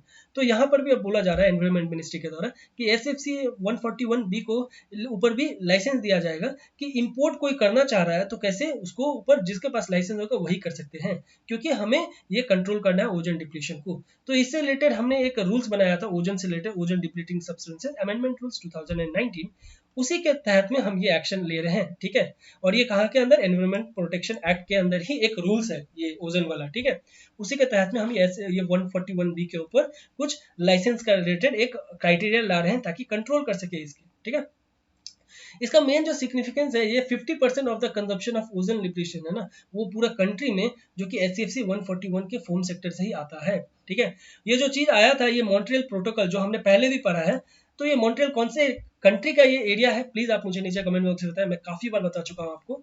तो ये जो मॉन्ट्रियल प्रोटोकॉल में बोला गया था कि कैसे करके कंप्लीट फेज आउट करें हम ये 141b को पूरे कंट्री से, फोम सेक्टर में स्पेशली, जिससे कि first at scale in article 5 parties developing countries under the Montreal protocol. मतलब आर्टिकल 5 जो है ना ये मॉन्ट्रियल प्रोटोकॉल का, उसमें ये सबसे पहले ये मेंशन किए थे वो लोग कि कैसे करके फेज आउट करना है 141b को, ठीक है। बढ़ते हैं हम लोग अपने अगले टॉपिक पे, जो कि है हमारा government signs accord with NDFB, ABSU to resolve Bodo issue. इसे हम स्टेट से न्यूज वाले सेक्शन में देखेंगे, क्योंकि ये नॉर्थ ईस्ट का सबसे बहुत ही इंपॉर्टेंट इशू है, जिसमें असम तो सबसे ज्यादा वाइटल पॉइंट है, ठीक है। ये क्योंकि मैंने आपको स्टार्टिंग में आपको ये भी दिखाया था कि कैसे करके ये असम के लिए इंपॉर्टेंट है, 3 हाथ मिलाया जा रहा है यहाँ पे, बोडो ग्रुप, असम गवर्नमेंट और यूनियन गवर्नमेंट की तरफ से मिनिस्ट्री ऑफ होम अफेयर्स, ठीक है। तो यहाँ पे अभी तीनों जो बॉडी है ना, ये तीनों बॉडी सामने आए हैं और उनके बाद उन्होंने एग्रीमेंट किया है और रीड्रॉ किया है अपने नाम को, और उसके बाद रीनेम किए हैं बोडोलैंड टेरिटोरियल एरिया डिस्ट्रिक्ट को इन असम में, ठीक है। तो अब ये जो डिस्ट्रिक्ट है ना, करेंटली कहाँ पे है, स्प्रेड हो रहे थे लगभग 4 डिस्ट्रिक्ट जो कि असम के आसपास में है, कोकराझार, चिरांग, बक्सा और उदलगुरी में, ठीक है। ये बोडोलैंड, ये BTAD है ना, ये आपको 4 डिस्ट्रिक्ट में स्पेशली पड़ता है, बट अब इसको वो लोग नाम और ये एरिया को पूरा रीडिस्ट्रीब्यूट कर रहे हैं, क्योंकि उन्होंने भी कुछ कुछ चीज सरकार की मांग को एक्सेप्ट किया है और सरकार ने भी इनका मांग को एक्सेप्ट किया है। तो असम गवर्नमेंट ने मीडिएटर का काम किया है, MHA और बोडोलैंड का, जिसकी वजह से बहुत ही अच्छा इनिशिएटिव है और एक तरह से शांति प्रभु, मतलब शांति को देखते हुए असम में भी इस तरह का चीज लाया जाएगा कि अब वहां के भी बच्चे और वहां में भी ग्रोथ का एक नया रास्ता देखने को मिल रहा है उनको भी, ठीक है। तो टोटल जो एग्रीमेंट जो साइन हुआ है, ये लगभग एज पर द एग्रीमेंट बोला जा रहा है कि विलेजेस को, मतलब डोमिनेटेड बाय बोर्डर्स, जो भी विलेज डोमिनेटेड है बोडोज के द्वारा, बोडोज लोग के द्वारा, वो प्रेजेंटली कहाँ पे है, outside the BTAD would be included and those with non Bodo population would be excluded. जो भी मतलब BTAD एरिया में जो भी बोडो पीपल हैं उनको इंक्लूड किया जाएगा, भले वो अभी बाहर रह रहे हो, और जो ऑलरेडी यहाँ पे रह रहे हो BTAD एरिया में पर वो नॉन बोडो पॉपुलेशन है, उनको एक्सक्लूड किया जाएगा ये एग्रीमेंट में, ठीक है। और ये जो मेमोरेंडम साइन किया गया है, ये बोलता है कि जितने भी क्रिमिनल केसेस रजिस्टर्ड किए गए हैं ना, जो भी बोडोलैंड, जो भी वहाँ पे अपना आंदोलन की वजह से उन्होंने जो हथियार उठाया था, उनको वो माफ कर देंगे, ठीक है, वो विड्रॉ कर लेंगे सारी चीज, बट वो नॉन हीनियस होने चाहिए। बहुत ही अगर डेंजरस क्राइम किए हैं तब वैसा वो नहीं करेंगे कभी, मतलब देखा जाएगा उनके ऊपर, अगर डेंजरस क्राइम किए हैं, थोड़ा हीनियस क्राइम किए हैं ना, तब उनको ऊपर सोचा जाएगा, रिव्यू किया जाएगा। बट ऐसा नहीं है कि नहीं रिव्यू करके थोड़ा सजा कम माफ किया जाएगा, बट जो ज़्यादा हीनियस काम नहीं किए हैं उनको माफ करके उनको ऑप्शन दिया जाएगा, उनको फैमिली सेटलमेंट का ऑप्शन दिया जाएगा, उनको 5 लाख हर फैमिली को देने का बात किया गया है। लगभग 1500 करोड़ पूरा स्पेशल डेवलपमेंट पैकेज अनाउंस किया गया है सेंट्रल के द्वारा कि ये बोडो एरिया में हम लोग डेवलपमेंट से रिलेटेड स्टार्ट करने वाले हैं। इसके अलावा बहुत सारे अल्टरेशन भी किया जाने वाला है असेंबली सीट्स का, जो कि अप टू 60 तक चला जाएगा, जो कि अभी 40 है। ठीक है, असेंबली सीट्स जो बोडोलैंड है ना वहाँ पे 40 है अभी फिलहाल, तो वो भी बहुत ज़्यादा मतलब शांतिपूर्वक नहीं चलता है। तो अब वहाँ पे 60 करने वाले हैं और भी ज़्यादा मतलब लोअर लेवल तक लेके जाएंगे गवर्नमेंट को कि ज़्यादा से ज़्यादा लोगों को ये फायदामंद पहुँचा सके। ठीक है, इसका स्पेशली जो सिग्निफिकेंस है ना ये बोडोलैंड के इशू से रिलेटेड, ये आपको स्पेशली इसलिए आ रहा है क्योंकि ये लगभग 50 साल ओल्ड बोडो क्राइसिस है। ये बोडो से रिलेटेड ना 50 साल पुराना ये क्राइसिस है जिसको अभी सॉल्व किया गया है। लगभग 1500 कैडर ऑफ जी ये जो एनडीएफबी है ना, और एनडीएफबी पीआरडी ये पोल्यूशन मतलब कि आपको पॉलिटिशियंस भी इसमें जो पार्टिसिपेट किए थे, एनडीएफबी के जो आरडी भी हैं, ये सारे लोग भी है ना जो rehabilitate bye centre and Assam government, मतलब इन दोनों गवर्नमेंट के द्वारा इनको रिहेबिलिटेट करने का काम भी यहाँ पे शुरू करा जाएगा। जो भी यहाँ पे अपना हथियार उठा दिए थे या टेररिस्ट एक्टिविटीज में पार्टिसिपेट करने लगे तो उनको ये सुधरने का मौका दिया जा रहा है इस अकॉर्ड के तहत। ठीक है, इसमें इस एग्रीमेंट के बाद स्पेशली जो एनडीएफबी है ना, इनको ये एक और भी बात बोला जा रहा है कि कैसे करके उनको अपना वायलेंस को छोड़ना पड़ेगा, कैसे सरेंडर करना पड़ेगा, ये सारे इस एग्रीमेंट में दिया हुआ है। और बैकग्राउंड में अगर दीदी जानते हैं इस अकॉर्ड के बारे में, तो जो फर्स्ट बोडो अकॉर्ड जो साइन किया गया था वो आपको एबीएसयू के द्वारा 1993 में किया गया था, और जो कि लीड कर रहे थे बोडोलैंड ऑटोनोमस काउंसिल के द्वारा ये लीड किया जा रहा था। पर लेकिन उस वक्त जो पॉलिटिकल पावर्स थे वो लिमिटेड थे, जो कि अभी यहाँ पे बहुत ज़्यादा देने की बात हो रहा है। इसलिए तो असेंबली के सीट्स भी बोडो एरिया में 40 से 60 करने की बात किया जा रहा है ना। इसके अलावा ये जो बीटीसी है ना, ये काउंसिल क्रिएट किया गया था पर 2003 में। ठीक है, और भी कुछ उसमें फाइनेंशियल और अदर पावर्स भी इनको दिया गया था ताकि वो शांत हो, पर शांत हो ही नहीं रहे थे। वो बोडोलैंड अपना मांग पे लगे हुए थे, पर यहाँ से सरकार की तरफ से मदद नहीं मिल रही थी। पर अभी जो दिया गया है शायद उम्मीद किया जा सकता है कि अब वो लोग सेटिस्फाई हैं और आगे इस तरह का इशू नहीं होगा। उसके अलावा बीटीएडी और अदर मेंशन जो है ना, इनको बोला जा रहा है कि 6 schedule of the constitution have been exempted from the, मतलब इनको बीटीएडी को ना 6 शेड्यूल में रखा जा रहा है, और 6 शेड्यूल में जहां रखा गया तो उनको सीए जो एक्ट पास किया गया ना उससे उनको एग्जेम्प्ट होगा। ठीक है, उनको एग्जेम्प्टेड किया जा रहा है।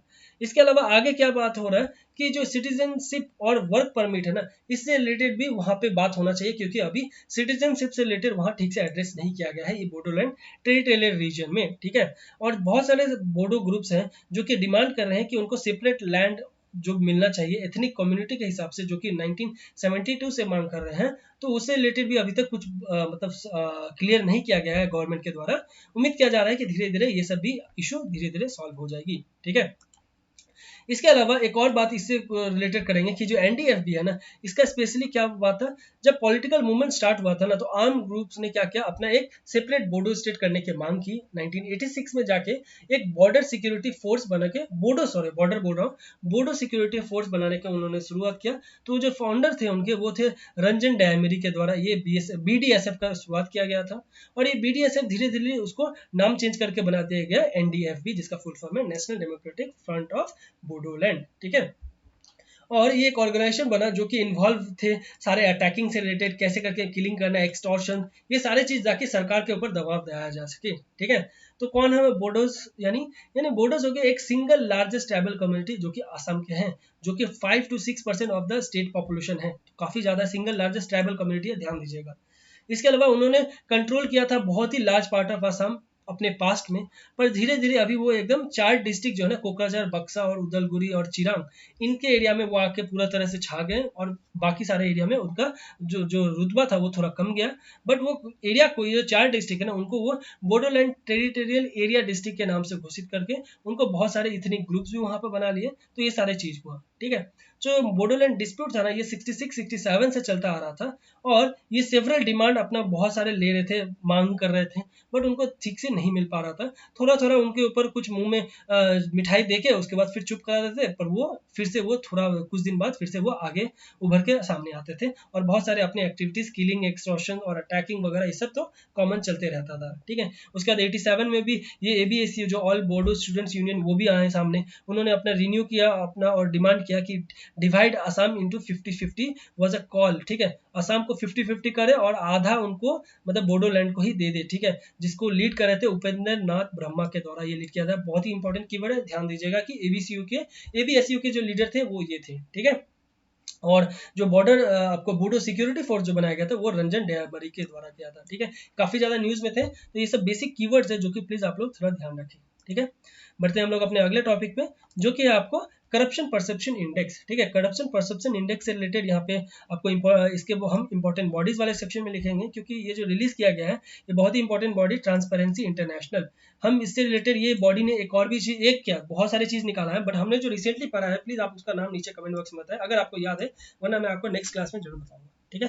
तो ये करप्शन परसेप्शन इंडेक्स है ना, ये आपको कंपोजिट मतलब इंडेक्स निकालता है लगभग 12 सर्वे करके, ठीक है, और पूरे रैंक मतलब 12 सर्वे करने के बाद किसी रैंक मतलब नेशन को वो रैंक देने का काम करता है पूरे वर्ल्ड लेवल पे, ठीक है।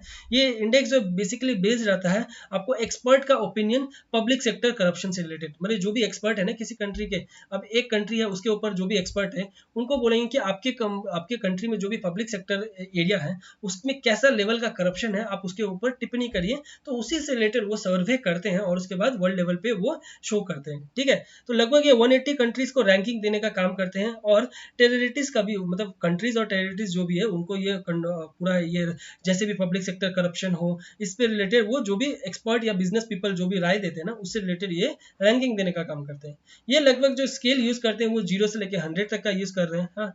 और 0 अगर मतलब आगे यानी हाईली करप्ट, और 100 मतलब वेरी क्लीन, ठीक है, जो कि कभी हो ही नहीं सकता, शायद ही आपको 99 95 ऐसे करके मिलेगा, जिसमें से अब देखा गया कि more than 2/3 of the countries है ना जो कि 50 ऑन द ईयर सीपीआई, मतलब ये जो आप करप्शन परसेप्शन इंडेक्स है ना उनका लगभग 2/3 ऑफ द कंट्रीज आपको 50 से कम ही रैंक स्कोर है उनका, ठीक है। और एवरेज कंट्री जो गया वो 43 गया। सोच सकते हैं करप्शन परसेप्शन इंडेक्स कितना लो है पूरे वर्ल्ड लेवल पे, जिसमें से इंडिया का जो स्कोर है वो 41 है, जिसके साथ 41 के साथ हमारा जो स्पॉट है वो 80 का है, ठीक है, 80 है हमारा टोटल, हमारे 180 में 80 है, यानी चलिए 100 कंट्री से तो हम थोड़ा बेहतर हैं, पर बहुत ज़्यादा हमें ज़रूरत है। पर पॉपुलेशन हमारा बहुत हाई है तो हम उतना भी ज़्यादा एक्सपेक्ट नहीं कर सकते, इसलिए डायरेक्टली एकदम नेगेटिव नहीं सोचना है अपने कंट्री के बारे में। हमारा जैसा देश, प्यारा देश कहीं और भी आपको नहीं मिलेगा, है ना। तो इसमें जो रैंक जो दिया गया है चाइना जो 80th रैंक है ना वो हम शेयर कर रहे हैं चाइना, बेनिन, घाना और मोरक्को। ये आपको तीनों आपको अफ्रीकन कंट्रीज होगा। एशिया में हमारे साथ चाइना है जो कि हमें ये रैंक हमारे साथ शेयर कर रहे हैं, ठीक है। जो नेबरिंग कंट्रीज हमारे जो पड़ोसी भाई पाकिस्तान, उनका रैंक है 120, हमारे से 40 पीछे, ठीक है, सॉरी। तो करप्शन परसेप्शन में पाकिस्तान और भी ज्यादा पीछे है। जो सबसे अच्छे रैंक है वो आपको फिर से डेनमार्क और न्यूजीलैंड, ये आपको बहुत ही अच्छे स्पॉट पे हैं। बट उसके बाद जो आ रहे हैं फिनलैंड, आपको सिंगापुर, इसके अलावा स्वीडन और स्विट्जरलैंड, ये सब आपको टॉप 10 में देखने के लिए मिलेंगे, ठीक है। तो इसे बेसिक कुछ याद रखिएगा। टॉप 1-2 देख लीजिए, उसके बाद अपना रैंक और अपना आसपास का जो भी फ्रेंडली कंट्री है उनका रैंक देखिए। जैसे चाइना हमारे साथ शेयर कर रहे हैं तो ये रखिएगा, ऐसा ना हो कि आपको बोल दे बांग्लादेश हमारे साथ शेयर कर रहे हैं, तो वो सही बात नहीं है, ठीक है। अगला टॉपिक हो गया रेजिना डायलॉग। ये रेजिना डायलॉग है क्या? ये रेजिना एक, देखिए ये सब का डायलॉग हो, रेजोल्यूशन हो या कन्वेंशन हो, ये सब चीज आपको जगह के ऊपर ही नाम दिया जाता है, ठीक है। माउंट आपको रिसेंटली हम लोग क्या पढ़े थे, बहुत सारे बिशकेक डिक्लेरेशन था, चाइना का बीजिंग डिक्लेरेशन होता है, तो बहुत सारे ये जब होता है ना तो ये जगह कैसे होता है। रेजिना कौन सा जगह है, तो आप देखे होंगे जो हमारा राष्ट्रपति भवन है ना, तो वो एरिया जो है ना वो एरिया को रेजिना बोलते हैं, ठीक है। तो रेजिना में ही जाके ये मीटिंग होता है, ये न्यू दिल्ली के एरिया में। तो 5वां एडिशन ये रेजिना डायलॉग का हुआ कहाँ पे, न्यू दिल्ली में, ठीक है, इसलिए इसका नाम वो एरिया का नाम रेजिना है। तो इसमें लगभग 700 इंटरनेशनल पार्टिसिपेंट्स ने इसे पार्टिसिपेट किया, ठीक है, जिसमें 80 फ्रॉम अफ्रीकन कंट्रीज थे, 80, और उसमें अटेंड कर रहे थे जो कि मीटिंग में वो काफ़ी ज़्यादा, मतलब 700 इंटरनेशनल पार्टिसिपेंट, सोच सकते कितने लोग वहाँ पे आए थे एक जगह, ये 5th एडिशन में। और ये जो डायलॉग का जो टाइटल दिया गया था वो नेविगेटिंग द अल्फा सेंचुरी, ध्यान रखिएगा इंपॉर्टेंट है ये क्योंकि हमारे कंट्री में हुआ है। नेविगेटिंग द अल्फा सेंचुरी को ये आपको रेजिना डायलॉग में किया गया। तो ये रेजिना डायलॉग एक आपको एनुअल है, एनुअल ध्यान दीजिएगा, ये बाय एनुअल नहीं है, साल में एक बार होता है। जियो पॉलिटिकल इवेंट है जो कि हमारे कंट्री के द्वारा ही होस्ट किया जाता है हर साल, जो कि ऑर्गेनाइज किया गया जाता है मिनिस्ट्री ऑफ एक्सटर्नल अफेयर के द्वारा, इसलिए हमने इसे MEA वाले सेक्शन में लिखा है, किसी समिट्स में नहीं लिखा है, ठीक है। और ये MEA के द्वारा किया जाता है, और observer research foundation ORF, 2 body है, ध्यान दीजिएगा, ठीक है। नीति आयोग अगर आपको दे दिया कि नीति आयोग और MEA मिलकर करते हैं तो वो स्टेटमेंट गलत है। MEA और ऑब्जर्वर्स रिसर्च फाउंडेशन इनके द्वारा है ये किया जाता है, ठीक है। इसके अलावा ये जो डिजाइन किया गया है कैसे करके एक्सप्लोर किया जा सके प्रोस्पेक्ट और opportunities for Asian integration as well as Asian integration with a larger world, ठीक है। तो बोल रहा है कि एशियन का जो भी प्रोस्पेक्ट्स और अपॉर्चुनिटीज हम लोग कैसे करके एशियन कंट्रीज को हम पूरे वर्ल्ड लेवल पे कितना ज़्यादा फैला सकेंगे, इससे रिलेटेड यहाँ पे बात किया गया है, ठीक है। इसमें जो पार्टिसिपेंट है ना वो स्पेशली आपको conference is a multi stakeholder होगा, ठीक है, जो कि cross sectoral meetings involving policy and decision makers including but not limited to foreign defence and finance ministers, ठीक है। ये मतलब फॉरेन डिफेंस मिनिस्टर्स तक ही नहीं है सीमित है, ये सारे multi stakeholders cross sectoral meetings वगैरह सब कुछ इन्वॉल्व करते हैं पॉलिसी और डिसीजन मेकर्स में, ठीक है। इसका जो मेन सिग्निफिकेंस हो गया आपको जानना है इस डायलॉग से रिलेटेड, तो ये जो फर्स्ट टाइम हुआ था आपको 2016 में, तभी नहीं जाके 2020 में इसका 5वां एडिशन हो रहा है, ठीक है ना। इसके अलावा ये मतलब बिलीव दैट एशिया कंट्री जो है कि that the world was talking about was not about any exclusive geographical region, ठीक है। एशियन कंट्री से रिलेटेड यहाँ पे बिलीव हो रहा है। ये डायलॉग जो है ना ये बर्थ लिया गया, मतलब ये स्टार्ट किया गया है एज अ प्लेटफॉर्म जहाँ पे पुराने से लेके नए सारे काम जो है ना एक साथ किया जा सके, डिस्कवर किया जा सके नए कनेक्शन, जाकि इंटरडिपेंडेंस पूरी तरह से हम लोग अच्छी तरह से काम कर सकें, ठीक है ना। तो ये हमारे कंट्री से रिलेटेड ये डायलॉग था, तो इसे थोड़ा याद रखिएगा।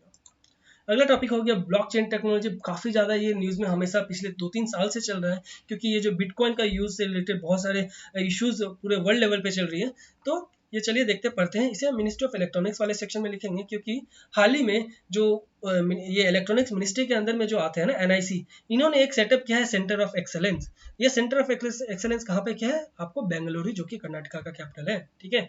तो ये आपको सिलिकॉन वैली भी बोलते हैं। तो यहाँ पे आपको सेटअप किया गया है NIC का आपको सेंटर ऑफ एक्सेलेंस, ये NIC बोलता है ब्लॉकचेन टेक्नोलॉजी का, जो कि प्रोवाइड करेगा आपको as a blockchain as a service and allow करेगा स्टेक होल्डर्स को कि कैसे करके वो बेनिफिट शेयर कर सके और लर्निंग एक्सपीरियंस वगैरह ये सब कैसे अपना रिसोर्स वगैरह से लेकर सब कुछ शेयर कर सके, ठीक है। इसका मेन फंक्शंस आपको होगा कि ये जो सेंटर ऑफ एक्सेलेंस है ना, ये कैसे करके फैसिलिटेट करे वेरियस गवर्नमेंट डिपार्टमेंट्स को कि कैसे करके वो बिल्डिंग प्रूफ जो भी बना सके ना, प्रूफ ऑफ कॉन्सेप्ट यूज कर सके, ताकि ब्लॉकचेन टेक्नोलॉजी है ना वो डिफरेंट डायमेंशन, चाहे वो गवर्नेंस हो या लीडिंग लार्ज स्केल डिप्लॉयमेंट हो, ये सारे जगह में वो ब्लॉकचेन टेक्नोलॉजी को कैसे हर जगह में वो यूज कर सके। इसीलिए आप सेंटर ऑफ एक्सेलेंस मतलब क्या हुआ, किसी चीज के ऊपर वहां पे ट्रेनिंग भी दिया जाएगा और सीखा भी जाया जाएगा, बहुत अच्छा चीज, क्योंकि हम भी समझ पा रहे हैं कि ब्लॉकचेन टेक्नोलॉजी का फ्यूचर में कितना महत्व है, ठीक है।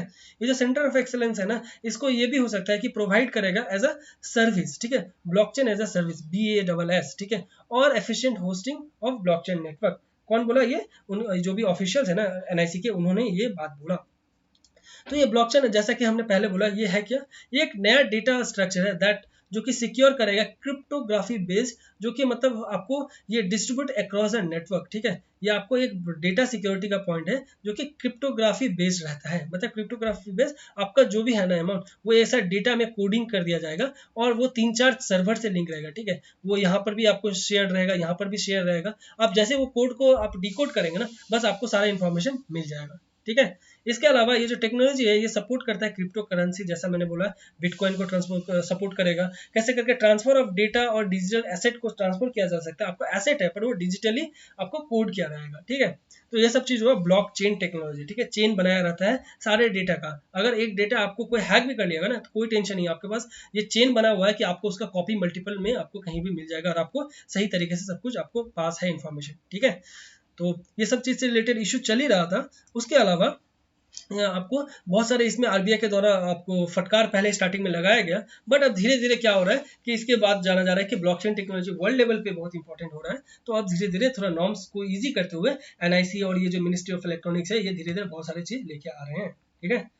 तो बढ़ते हैं अगले टॉपिक पे, जो कि आपको Paris convention for the protection of industrial property MSME वाले सेक्शन में हम ये लिखेंगे, ठीक है। तो ये प्रोटेक्शन ऑफ प्रॉपर्टी से रिलेटेड है। तो खादी जो KVIC है ना, खादी विलेज इंडस्ट्री कॉर्पोरेशन, उन्होंने अपना एक इंडस्ट्रियल ट्रेडमार्क कैसे वो करेंगे पूरे इंटरनेशनल ट्रेडमार्क के तौर पे, तो उन्होंने क्या किया, Paris convention for protection of industrial property के तहत में उन्होंने कुछ अपना आवाज उठाया, ठीक है।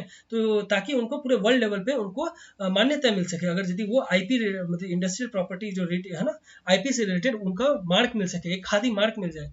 तो वो अभी क्या बोल रहे हैं कि जिससे अगर इस तरह के इंटरनेशनल मार्केट में उनको मिल जाए ना, तो ये जो भी होता है ना खादी से रिलेटेड, वो नेशनली और ग्लोबली भी वो डील कर सकेंगे, जो कि हमारे कंट्री में है। दूसरी जगह जाते हैं वो डुप्लीकेट बन के चले जाते हैं, ठीक है। तो अभी जो फिलहाल चल रहा है ना, ये इशू किया जाता है 2013 के जो भी MSME जो है ना एंटरप्राइजेस, इनके द्वारा एम्पावर किया जाता है कि KVIC को कैसे करके खादी मार्क रजिस्ट्रेशन या अलावा जो भी रॉयल्टी से रिलेटेड है ना, वो भी कैसे करके वो खादी मार्क के तौर पे अभी प्रेजेंटली प्रोटेक्टेड इस हिसाब से किया जा रहा है। बट अगर इंटरनेशनल लेवल का उनको कुछ मिल जाएगा मान्यता पेरिस कन्वेंशन के तहत में, तो उनको इंटरनेशनल लेवल पे भी उनको उसी तरह का मान्यता मिलेगा जैसे हमारे कंट्री में है। हमारे कंट्री में मिलता है कहाँ से, एक खादी मार्क है, वो खादी मार्क आपको आपको ये जो रेगुलेशन 2013 का बेसिस पे ये दिया जाता है। ठीक है, तो ये पेरिस कन्वेंशन एक्चुअली है क्या, ये जो इंडस्ट्रियल प्रॉपर्टी से रिलेटेड, तो ये एक मल्टीलैटरल ट्रीटी है जो कि इंडस्ट्रियल प्रॉपर्टी जो कि वाइडेस्ट सेंस में आपको एडमिनिस्टर किया जा रहा है वर्ल्ड इंटेलेक्चुअल प्रॉपर्टी ऑर्गेनाइजेशन के तौर पे। ठीक है, उनके द्वारा ये किया जाता है कि कैसे करके किसी चीज को कैसे IP दिया जा सके, मतलब उनका जो इंटेलेक्चुअल प्रॉपर्टी है ना, उनको कैसे करके एक पेटेंट दिया जा सके, उसके ऊपर ध्यान दिया जाता है। उनको एक सेफ्टी कुछ दिया जा सके, जिससे क्या होगा कि वो अपने बिजनेस से रिलेटेड उनको कहीं पर नुकसान ना हो, कॉपीराइट्स का इशू ना आए। ठीक है, ये सब चीज से रिलेटेड यहाँ पे ये पेरिस कन्वेंशन में बोला गया था। बढ़ते हैं हम लोग अपने अगले टॉपिक पे, जो कि है आपको वर्चुअल ह्यूमन न्यूअन्स से रिलेटेड। ठीक है, इसे हम इंपॉर्टेंट बॉडीज वाले सेक्शन में लिखेंगे। क्यों? क्योंकि ये जो first time Samsung star labs, ठीक है, इनके द्वारा एक फर्स्ट टाइम प्रोजेक्ट लॉन्च किया गया है न्यूअन्स, जो कि आपका वर्ल्ड का फर्स्ट आर्टिफिशियल ह्यूमंस है। ध्यान दीजिएगा, ये ह्यूमंस का बात हो रहा है, ह्यूमनॉइड का बात नहीं हो रहा है। ठीक है, आर्टिफिशियल ह्यूमंस है। ठीक है क्या ये न्यूअन्स? तो ये कॉम्प्यूटेशनली क्रिएटेड वर्चुअल ह्यूमंस है। इसका मैं आपको इमेज भी अभी दिखाऊंगा, पहले आपको थोड़ा एक्सप्लेन कर दूं।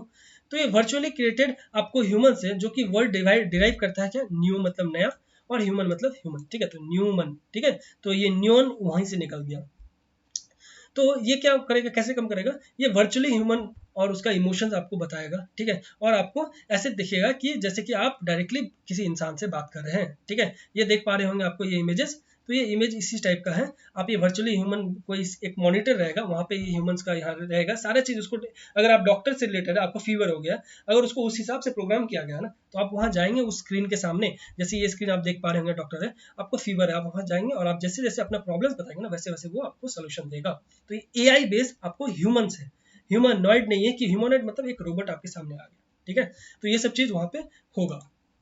ठीक है, इसके अलावा ये जो काम करेगा, ये करेगा आपको लगभग फर्स्ट क्या कोर R3 टेक्नोलॉजी की मदद से किया जाएगा, जिसमें रियलिटी, रियल टाइम और रिस्पॉन्सिवनेस इसके पीछे चलते रहेगा। ठीक है, रियलिटी जो भी आप रियल टाइम में पूछेंगे उसके हिसाब से वो आंसर देगा डॉक्टर। ऐसा नहीं है आप क्वेश्चन पूछिए उसके बाद कल जाके आंसर दे रहा है, 1 घंटे बाद दे रहा है, जैसा पूछेंगे वैसा उसको कोडिंग किया गया वैसा वो बोलेगा। ठीक है, इसमें आपको स्पेक्ट्रम ऑफ इंटेलिजेंस का यूज किया गया है, जो कि लर्निंग, इमोशंस और मेमोरी से रिलेटेड भी बहुत ज़्यादा मतलब स्पेक्ट्रा का यूज़ किया गया, जिसमें आपको स्पेक्ट्रम ऑफ इंटेलिजेंस देखने के लिए मिलेगा। ठीक है, ये जो आपको नियॉन से इसको कैसे करके यूज किया जाएगा कि वो इंटरफेस बनाएगा आपको टेक्नोलॉजीज और सर्विसेज के बेसिस पे। मतलब आपको नियॉन से एक तरह से क्या हुआ कि आप जैसा, आप ऐसा नहीं है कि आप डॉक्टर के पास गए, आपको ये जो आपको वर्चुअल ह्यूमन नियॉन से एक डॉक्टर नियॉन के पास जाके आप पूछ रहे हैं कि खाने कैसे बनाया जाए, चिकन कैसे बनाया जाए, या कुछ और पनीर का सब्जी कैसे बनाया जाए, ऐसा कुछ पूछ रहे हैं, तो वो वहाँ पे नहीं बताने वाला है, क्योंकि उसको उसी पर्टिकुलर जॉब के लिए उसका प्रोफाइल से रिलेटेड उनको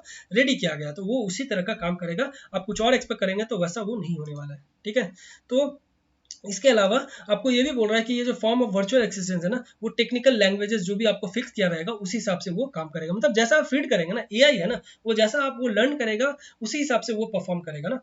और इसके अलावा ये जो वर्चुअल असिस्टेंट जो दिया जाएगा ना, वो बोला जा रहा है कि वो लिमिटेड रहेगा, जैसा कि मैंने आपको बताया कि वो लिमिटेड रहेगा। अगर डॉक्टर है तो डॉक्टर, इंजीनियरिंग से रिलेटेड है या आपको आर्किटेक्ट इंजीनियर है या पायलट से रिलेटेड है, आप पूछेंगे कि ऐसा से इशू है, तो जो भी चीज़ से रिलेटेड बनाया गया ना, वो उसी तरह का हेल्प करेगा, ना कि आपको सारा चीज़ आपको बोल दिया जा रहा है। ठीक है, ये स्टार लैब्स के द्वारा क्या है, स्टार लैब किसका, सैमसंग का है। ठीक है, बढ़ते हम लोग अपने अगले टॉपिक पे, जो कि आपका global investment trend monitor report. ठीक है, UN एंड इट्स बॉडीज वाले सेक्शन में हम लिखने वाले हैं।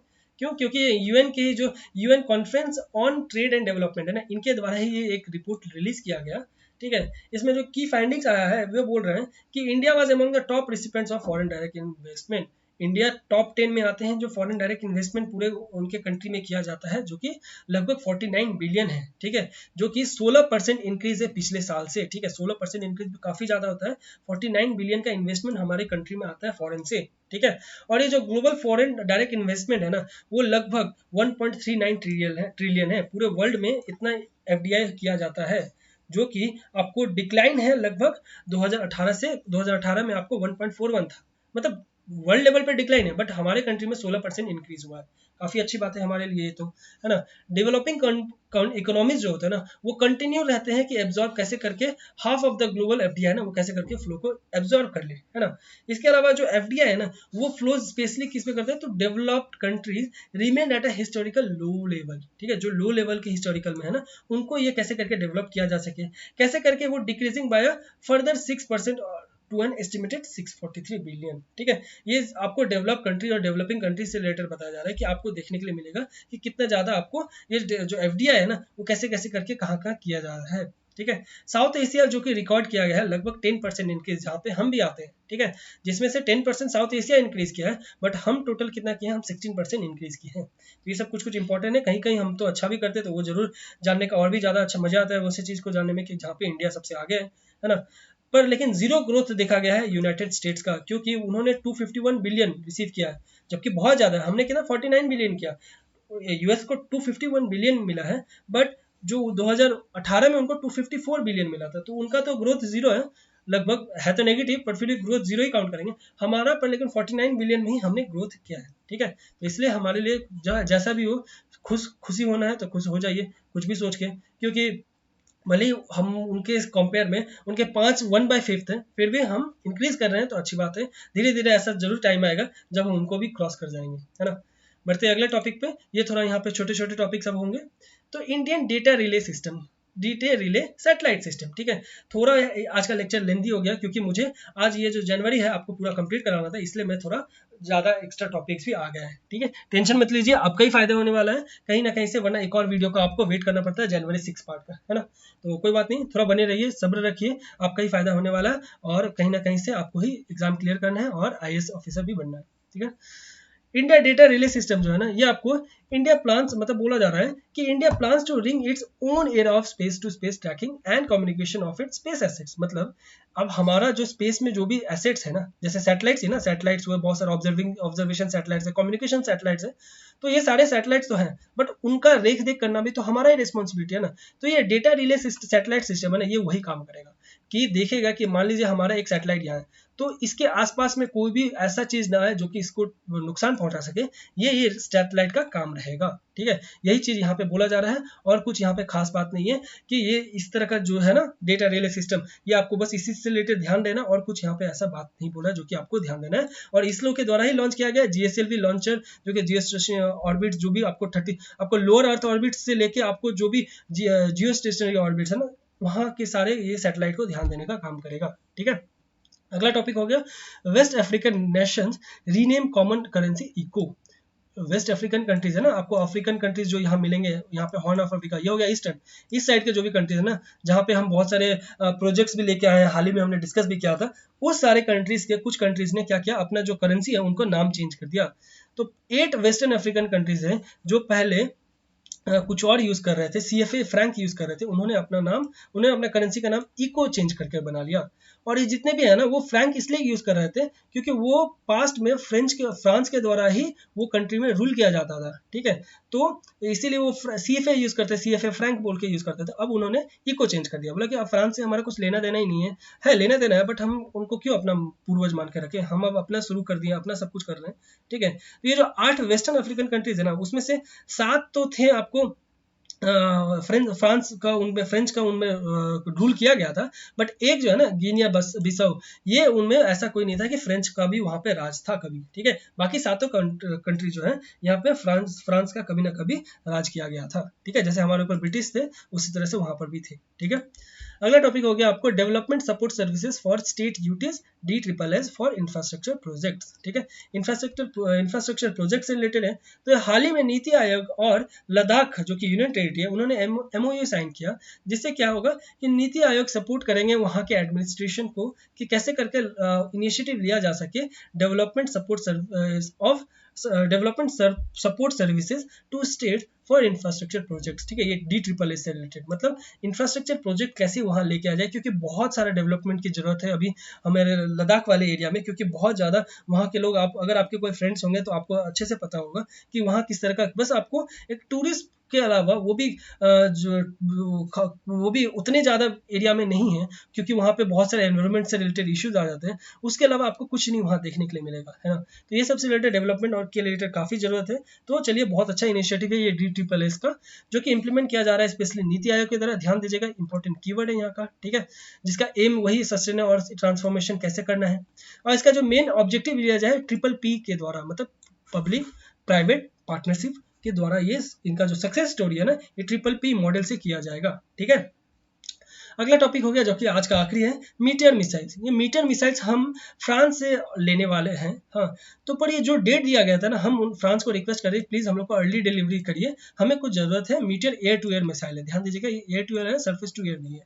तो ये हम फ्रांस से लेने वाले हैं, तो हम उसको बोल रहे हैं, फ्रांस को रिक्वेस्ट कर रहे हैं कि हमें ये जल्दी आप उसको डिलीवर किए। तो ये फ्रांस से हमने क्या और भी एक लिया है, ऐसा जेट लिया है जो कि बहुत ज़्यादा कॉन्ट्रोवर्सी में रहा, ठीक है। फ्रांस से नहीं लिया, फ्रांस के एक प्राइवेट कंपनी उससे लिया था, ठीक है। उसका नाम भी मैं बता देता हूँ, डसॉल्ट। तो इससे रिलेटेड बोल रहा है कि ये जो है ये एयर टू एयर मिसाइल है, ठीक है, जो कि लगभग 150 किलोमीटर का रेंज है और ये एस्केप जोन लगभग 60 के का है, ठीक है। तो ये सब कुछ इंपॉर्टेंट इसकी बात है, थोड़ा याद रखिएगा।